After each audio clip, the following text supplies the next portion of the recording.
Hi, thanks for tuning in to one of a few short video clips in regards to petrochemical laboratory analysis. My name is Christian.Williams, and this particular short video is in regards to gas analysis and the ability to produce good data and good chromatograms over the medium to long term. Now, pretty much every typical petrochemical plant and refinery will have a fairly substantial gas analysis section to the laboratory. And very often it's also the most technical area to set up in terms of the installation, the calibration, and the medium to long-term maintenance of the equipment to ensure that you can produce good chromatograms and good data. And very often when you perform the first installation and you put your first calibration standard through the instrument, you end up with hopefully a scan like the one on the left, which is as good as it gets.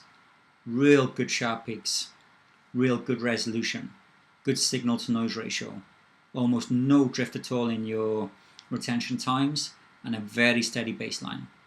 It's pretty much everything that you ever want in a good chromatogram that allows you to provide real good accurate gas analysis data. But slowly over time, you can start obtaining chromatograms like the one on the right. And this can be an instant effect. It can be a lot worse than the one on the right in terms of split peaks, broad peaks, retention time drift, baseline drift, or it can be a degenerate effect over time. And this is because, and is the biggest issue within petrochemicals and gas analysis, it's the samples that actually go into the instrument. The gas chromatograms are very sensitive to samples in terms of the columns and the detectors within the instrumentation.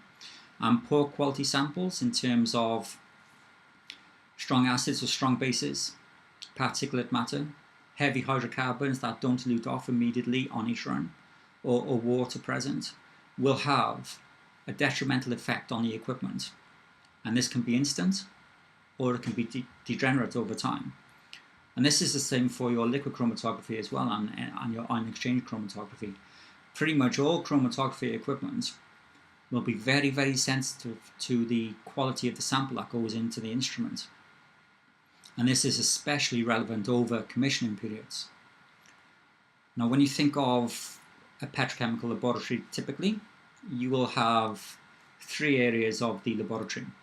So you have your gas analysis section, your water testing section, and your final product and liquid fuel testing section. Now, your gas analysis section is very prone to poor quality samples in terms of equipment damage, but your other two sections are very robust. You think of your water testing facility with all your titrations, your digestions, your extractions, and your spectroscopy with your atomic absorption, ICP. The worst that can happen with a poor quality sample, pretty much in those circumstances, is that it may interfere with your data and stop you producing good data. But in terms of any destructive effect on the equipment, it's fairly rare. And the same with your final product and liquid fuel testing. With your distillation, your density, all of those sort of fairly robust pieces of equipment, that a poor quality sample is very, very rarely again going to actually destroy or interfere with the equipment. But the gas analysis section, it's all about the maintenance in terms of the quality of the sample. And to control this, if you can control the samples going into your instrumentation, you will be able to maintain over the long term good chromatographs to enable you to produce really good quality gas analysis data. And you can do this by removing all the components that have nothing at all to do with your analysis. All of the possible strong acids, strong bases, particulate, and water that are present possibly in samples, especially going through, as mentioned, commissioning stages, can all be removed before they get anywhere near the instrumentation. And in doing this, you can really guarantee good data and good chromatograms over the medium to long term, to a stage where you only have to calibrate on just the typical level, instead of having to calibrate much more frequently because you're having retention time drifting and baseline drifting. And just controlling your samples can control all of this within petrochemicals.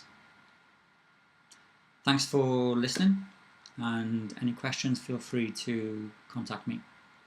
Thank you very much.